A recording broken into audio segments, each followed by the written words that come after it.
কিছু আওয়ামী লীগ, এখন তো বাংলাদেশে আর কোনো আওয়ামী লীগ নাই, সবাই বিএনপি হয়ে গেছে।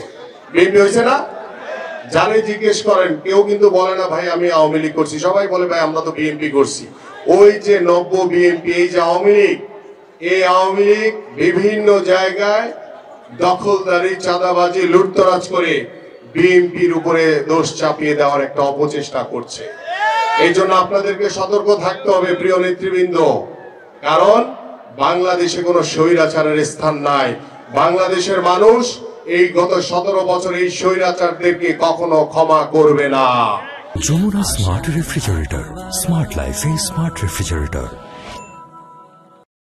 এবং এখন পর্যন্ত বিভিন্ন রাষ্ট্রীয় প্রতিষ্ঠানে, বিভিন্ন সংবাদ মাধ্যমে, গণমাধ্যমে আওয়ামী লীগের সেই দোসরদেরকে এখনো স্ব স্থানে বহাল থাকতে আমরা দেখছি।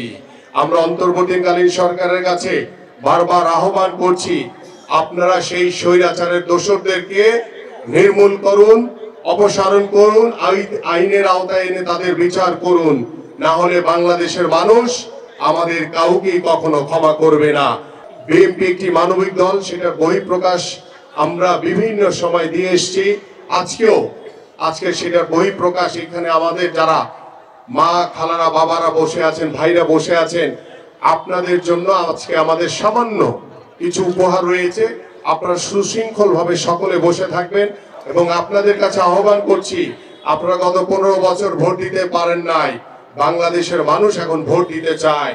আমরা দ্রুত সময়ের ভিতরে এই অন্তর্বর্তীকালীন সরকারের কাছে আহ্বান করছি, বাংলাদেশের মানুষের যে প্রত্যাশা, আশা, আকাঙ্ক্ষা, দ্রুত সময়ের ভিতরে নির্বাচন দিয়ে জনগণের সরকার প্রতিষ্ঠা করুন। জনগণের সরকার এসে বাংলাদেশের রাষ্ট্র কাঠামো মেরামতের জন্য যে 31 দফা যে রূপরেখা দেওয়া হয়েছে, যে সংস্কারের রূপরেখা দেওয়া হয়েছে, সেই সংস্কার বাংলাদেশের নির্বাচিত সরকার এসে করবে। আমরা 1971 সালে দেখেছি মহান স্বাধীনতা যুদ্ধে, আমরা দেখেছি সেই 90 স্বৈরাচার বিরোধী আন্দোলনে আমাদের দেশনেত্রী বেগম খালেদা জিয়া কিভাবে সংগ্রাম করেছেন বাংলাদেশের গণতন্ত্র পুনরুদ্ধারের জন্য। এবং আমরা গত 17 বছর দেখেছি বিএনপির ভারপ্রাপ্ত চেয়ারম্যান জনাব তারেক রহমানের নেতৃত্বে বাংলাদেশের মানুষকে সাথে নিয়ে সংগ্রাম করে গত 5ই আগস্ট বাংলাদেশকে নতুন ভাবে আমরা স্বাধীন করেছি, বাংলাদেশকে স্বৈরাচার মুক্ত করেছি।